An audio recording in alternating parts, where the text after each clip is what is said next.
ಕಳೆದ 3 ವರ್ಷಗಳಿಂದ ಭೀಕರ ಬರಗಾಲದಿಂದ ರೋಸಿ ಹೋಗಿದ್ದಂತ ಬೀದರ್ ಜಿಲ್ಲೆ ರೈತರಿಗೆ ಸದ್ಯ ಮತ್ತೊಂದು ಕಾಟ ಶುರುವಾಗಿದೆ. ಈ ಬಾರಿ ಉತ್ತಮವಾಗಿ ಮಳೆಯಾಗಿದೆ. ಜಿಲ್ಲೆಯಲ್ಲಿ ಹೊಲಗಳು ಹಚ್ಚ ಹಸಿರಿನಿಂದ ಕಂಗೊಳಿಸ್ತಾ ಇದೆ. ಆದರೆ ಹೊಲಗಳಿಗೆ ದಾಳಿ ಮಾಡ್ತಾ ಇರುವಂತ ಕೋತಿಗಳು ಬೆಳೆಗಳನ್ನ ತಿಂದು ತೇಗ್ತಾ ಇದೆ. ಉದ್ದು, ಸೋಯಾ ಸೇರಿದಂತೆ ಎಲ್ಲಾ ಬೆಳೆಗಳು ಮಂಗಗಳ ಹಾವಳಿಗೆ ಸಿಕ್ಕು ನಾಶವಾಗ್ತಾ ಇದೆ. ಗುಂಪು ಗುಂಪಾಗಿ ದಾಳಿ ಇಡ್ತಾ ಇರುವಂತ ಕೋತಿಗಳು ಇಡೀ ಹೊಲವನ್ನೇ ಹಾಳು ಮಾಡ್ತಾ ಇದೆ. ಎಲ್ಲಾ ಬೆಳೆಗಳನ್ನ ನುಂಗಿ ನೀರು ಕುಡಿತಾ ಇದೆ. ಕೋತಿಗಳನ್ನ ಹೊಲಗಳಿಂದ ಓಡಿಸೋದು ರೈತರಿಗೆ ದೊಡ್ಡ ಸವಾಲಾಗಿ ಹೋಗಿದೆ. ಇನ್ನು ಕೋತಿಗಳನ್ನ ಓಡಿಸೋಕೆ ಯತ್ನಿಸಿದಂತ ಅನ್ನದಾತರು ಹೈರಾಣಾಗಿದ್ದಾರೆ. ಅಲ್ಲದೆ ಬೆಳೆಗಳನ್ನ ಕಳೆದುಕೊಳ್ಳುವಂತ ಆತಂಕಕ್ಕೂ ಕೂಡ ಸಿಕ್ಕಾಕೊಂಡಿದ್ದಾರೆ. ಹೀಗಾಗಿ ಅರಣ್ಯ ಇಲಾಖೆ ಈ ಮಂಗಗಳ ಕಾಟದಿಂದ ಮುಕ್ತಿ ಕೊಡಿಸಬೇಕು ಅಂತ ರೈತರು ಒತ್ತಾಯಿಸ್ತಾ ಇದ್ದಾರೆ.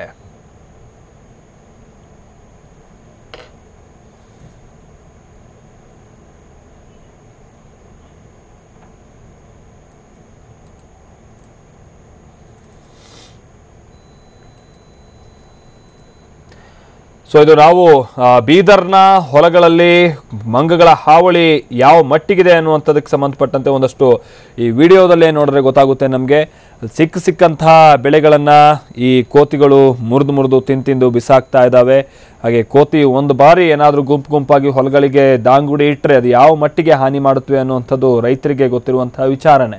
ಹೀಗಾಗಿ ಬೀದರ್ ಜಿಲ್ಲೆಯ ರೈತರು ನಮ್ಮ ಬೆಳೆಗಳನ್ನು ಕೋತಿಗಳಿಂದ ಉಳಿಸ್ಕೊಳ್ಳುವಂಥ ನಿಟ್ಟಿನಲ್ಲಿ ಅವುಗಳ ಮೇಲೆ ಪ್ರತಿದಾಳಿಯನ್ನು ಮಾಡೋ ಹಾಗಿಲ್ಲ, ಜೊತೆಗೆ ಅವುಗಳನ್ನು ಓಡಿಸೋಕ್ಕೂ ಕೂಡ ಆಗದೆ ಹೈರಾಣಕ್ಕೆ ಹೋಗಿದ್ದಾರೆ.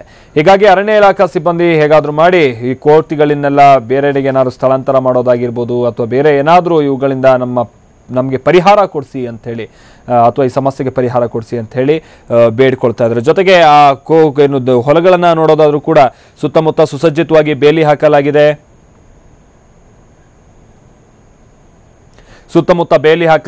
ದನಕರುಗಳೆಲ್ಲ ಹೊಲಗಳಿಗೆ ಬರಬಾರ್ದು ಅನ್ನುವಂಥ ನಿಟ್ಟಿನಲ್ಲಿ ಬಂದೋಬಸ್ತ್ ಎಲ್ಲ ಮಾಡಲಾಗಿದೆ. ಆದರೆ ಕೋತಿಗಳಿಂದ ಬಂದೋಬಸ್ತ್ ಮಾಡ್ಕೊಳ್ಳೋಕೆ ಸಾಧ್ಯ ಆಗ್ತಾ ಇಲ್ಲ ಆ ಭಾಗದ ರೈತರಿಗೆ.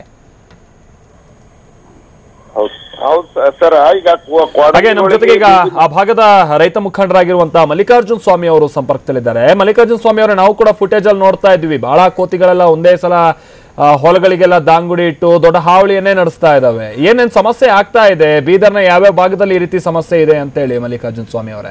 ಸರ್, ಇದು ಸಂಪೂರ್ಣ ಬೀದರ್ ಇಲ್ಲ, ಇಡೀ ನಮ್ಮ ಈಗ ಬೀದರ್ ಜಿಲ್ಲೆಯಲ್ಲಿ ಎಲ್ಲಾ ಹಳ್ಳಿಗಳಲ್ಲಿ ಕೊಡಂಗಿಗಳ ಕಾಟ ಇದೆ ಸರ್. ಅವು ಈಗ ಒಂದು ಜಗಿ 40, 50, 60 ಈ ಟೈಪ್ ಹಿಂಡ್ ಇರ್ತದೆ.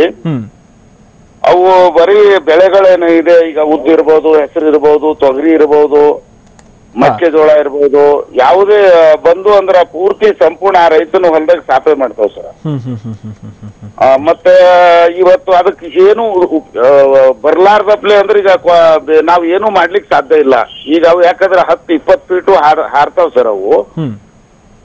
ಅದಕ್ಕಾಗಿ ಇವತ್ತು ರೈತರಿಗೆ ಸಂಪೂರ್ಣ ಏನಿದೆ ರಕ್ಷಣೆ ಇಲ್ಲ. ಇವತ್ತು ಫಾರೆಸ್ಟ್ ಇಲಾಖೆಯವರು ಇದ್ದಾರ, ಫಾರೆಸ್ಟ್ ದುನಿಯಾದ ಗಿಡಗಳು ನೆಟ್ಟರು, ಅವರು ಹಣ್ಣು ಹಂಪಲ್ ಗಿಡ ನೆಟ್ಟಿಲ್ಲ. ಇವತ್ತು ಹುಣಸೆ ಮರ ಇರ್ಬೋದು, ನೀಳದ ಗಿಡ ಇರ್ಬೋದು, ಹಳ್ಳೆ ಗಿಡ ಇರ್ಬೋದು, ಹತ್ತಿ ಗಿಡ ಇರ್ಬೋದು, ಇಂಥ ಗಿಡಗಳಿಲ್ಲ. ಬರೀ ಯಾವುದೋ ಒಂದು ಅವು ಬ್ಯಾಸಗಿ ಏಪ್ರಿಲ್ ಬಂದ ನಂತರ ಬರಳಾಗಿ ನಿಂದಿರ್ತಾವ, ಅದಕ್ಕೆ ಹೂ ಕಾಯಿ ಏನೂ ಇರೋದಿಲ್ಲ, ಬರೀ ರೈತರ ಹೊಲಗಳಿಗೆ ನುಗ್ತಾವ್ ಸರ್ ಅವು. ಇದರಿಂದ ಲಕ್ಷಾವಧಿ ರೂಪಾಯಿ ನಾವು ಇನ್ವೆಸ್ಟ್ ಮಾಡಿ ನಾವು ಬೆಳೆ ಬೆಳೆದು ಅದು ಒಂದೇ ದಿವಸದಲ್ಲಿ ಈ ಮಂಗಗಳು ಬಂದು ಅಂದ್ರೆ ಸಂಪೂರ್ಣ ಬೆಳೆ ಹಾಳಾಗ್ತದೆ ಸರ್. ಅದಕ್ಕೆ ರೈತರಿಗೆ ರಕ್ಷಣೆನೇ ಇಲ್ಲ ಅದರಿಂದ. ಈ ಒಂದು ನಿಟ್ಟಿನಲ್ಲಿ ಎಷ್ಟೋ ರೈತರು ಗಿಡ ಮರಗಳು ಹೊಲದಾಗಿದ್ದಲ್ಲಿ ಗಿಡ ಬೆಳೆಸ್ಬೇಕಂತ ರೈತರು ಕಾಯಿಸಿದೆ, ಆದರೂ ಈ ಮಂಗಗಳ ಕಾಟದಿಂದ ಗಿಡಗಳನ್ನು ಎಲ್ಲರೂ ಕಡಿತಾ ಇದ್ದೀವಿ ಸರ್. ಇದಕ್ಕ ಒಂದು ಫಾರೆಸ್ಟ್ ಇಲಾಖೆ ತಮ್ಮದೇ ಆದಂತ ಬಹಳಷ್ಟು ಫಾರೆಸ್ಟ್ ಲ್ಯಾಂಡ್ ಇದೆ ಬೀದರ್ ಜಿಲ್ಲೆಯಲ್ಲಿ. ಫಾರೆಸ್ಟ್ ಒಯ್ದು ಅವಕ್ ಬಿಟ್ಟು ಆಮೇಲೆ ಅವಕ್ಕೇನದ ನ್ಯಾಚುರಲಿ ಸರ್ 50 ಹತ್ತಿ ಗಿಡ ಅಂತ ಹಳ್ಳಿ. ಹೌದು, ನಿಜಕ್ಕೂ ದುರದೃಷ್ಟಕರ ಮಲ್ಲಿಕಾರ್ಜುನ್ ಅವರೇ. ಇಷ್ಟೆಲ್ಲ ಕೇಳ್ಕೊಂಡ್ರು ಕೂಡ ಅರಣ್ಯ ಇಲಾಖೆ ಸರಿಯಾಗಿ ಸ್ಪಂದಿಸ್ತಾ ಇರೋದು. ನಮ್ಮ ಜೊತೆಗೆ ಮತ್ತೋರ್ವ ರೈತರಾಗಿರುವಂತಹ ಮಹದೇವ್ ಅವರು ಸಂಪರ್ಕದಲ್ಲಿದ್ದಾರೆ. ಮಹದೇವ್ ಅವರೇ, ಈಗ ಬಹಳಷ್ಟು ಭಾಗದಲ್ಲಿ ಅದು ಈ ಮಲೆನಾಡು ಪ್ರಾಂತ್ಯದಲ್ಲಿ ಎಲ್ಲ ಈ ರೀತಿಯಾಗಿ ಮಂಗಗಳು ಒಂದು ಬಾರಿ ಗುಂಪಾಗಿ ಬಂದಾಗ ಆ ಮಂಗಗಳೆಲ್ಲ ಹಿಡಿದು ಕಾಡಿಗೆ ಬಿಡುವಂತ ಪ್ರಯತ್ನ ಎಲ್ಲ ಆಗುತ್ತೆ. ಅದ್ರ ಮುಖಾಂತರವಾಗಿ ತಾತ್ಕಾಲಿಕವಾಗಿ ಪರಿಹಾರ ರೈತರು ಕಂಡುಕೊಳ್ತಾರೆ. ನಿಮ್ ಭಾಗದಲ್ಲಿ ಅದು ಕೂಡ ಸಾಧ್ಯ ಆಗೋದಿಲ್ಲ ಅನ್ಸುತ್ತೆ, ಯಾಕಂತಂದ್ರೆ ಕಾಡಲ್ಲಿ ಹಣ್ಣು ಹಂಪಲಿದೆ ಮತ್ತೆ ಅವು ಬಂದು ಊರಿಗೆ ಬರ್ತಾ ಇದೆ ಅನ್ಸುತ್ತಲ್ವಾ? ಸರ್, ನಮ್ಮ ಹತ್ರ ಹಿಂಗಾಗಿದೆ ಸರ್, ರೈತ ಏನೋ ಕಷ್ಟಪಟ್ಟು ಎಲ್ಲೋ ಒಂದಿಷ್ಟು ಹೆಸರು ಏನೋ ಕಾಳ ಬೆಳೆನೋ ಬೆಳ್ಕೊಂಡಿದ್ರ ಹಾ ಅವು ಕಾಳು ತೆಗಿಯುವ ಮಟ್ಟ ಸಮಯದಲ್ಲಿ ಎಲ್ಲ ಒಂದು ಹಿಂಡಿಂಡಾಗಿ ಬಂದು ಪೂರಾ ದೋಸ್ಕೊಂಡು ತಿಂದ್ಬಿಡ್ತಾ ಇದೆ ಸರ್. ಅಲ್ಲ ಇವನ್ನೆಲ್ಲ ಓಡಿಸೋಕೆ ತಾತ್ಕಾಲಿಕವಾಗಿ ಏನ್ ವ್ಯವಸ್ಥೆ ಮಾಡ್ಕೊಂಡಿದ್ದೀರಾ ಮಾದೇವ್ರೆ? ಏನು ಮಾಡ್ತಾ ಇಲ್ಲ ಸರ್. ಸರ್ಕಾರ ಮತ್ತು ಅರಣ್ಯ ಇಲಾಖೆಯವರು ಕಣ್ ಮುಚ್ಕೊಂಡು ಕೂತ್ ಬಿಟ್ಟಿದ್ದಾರೆ ಸರ್. ಏನು ಕೈ ಚೆಲ್ಲಿದ್ದಾರೆ ಸರ್. ಏನು ಮಾಡ್ತಾ ಇಲ್ಲ ಸರ್. ಏನ್ ಹೇಳ್ತಾರೆ ಈಗ ಅರಣ್ಯ ಇಲಾಖೆಗೆ ಸಂಬಂಧಪಟ್ಟಂತೆ ಕಂಪ್ಲೇಂಟ್ ಮಾಡಿದ್ರು ಇಲ್ಲಿ ತನಕ? ಕಾಟಾಚಾರಕ್ಕೆ ಏನು ಮಾಡ್ತೀವಿ ಅಂತ ಹೇಳ್ತಿರ್ತಾರೆ ಸರ್. ಸುಮ್ನೆ ಕಾಟಾಚಾರಕ್ಕೆ ಒಂದೆರಡು ರೌಂಡ್ ಹೊಡೆದು ಹೋಗ್ಬಿಡ್ತಾರೆ ಸರ್. ಅದು ಏನು ಉಪಯೋಗ ಆಗ್ತಾ ಇಲ್ಲ ಸರ್. ಆಮೇಲೆ ಸುಮಾರು ಸರ್ 50, 40, 100 ಕೋತಿಗಳ ಮಂಗಗಳ ಹಿಂಡಿದೆ ಸರ್. ಒಬ್ಬ ರೈತ ಅವನ ಫೀಲ್ಡ್ ದಲ್ಲಿ, ಅವನ ತೋಟದಲ್ಲಿ, ಅವನ ಹೊಲದಲ್ಲಿ ಇದ್ದು ಕೂಡ ಏನು ಮಾಡಕ್ ಸಾಧ್ಯ ಇಲ್ಲ ಸರ್. ಅಲ್ಲ ಇವೇನ್ ಮನುಷ್ಯರು ಕಂಡ್ರೆ ಹೆದರೋದು ಇಲ್ಲ ಇರ್ಬೇಕು ಒಂದ್ ರೀತಿ ಬರ್ಕ ಜಾತಿ ಕೋತಿಗಳು ಸರ್. ಸುಮಾರು ಅವು ಗಂಡು ಮಂಗ ನಮ್ಮನ್ನೇ ಹೆದರ್ಸ್ತಾ ಇದೆ ಸರ್ ಅವು.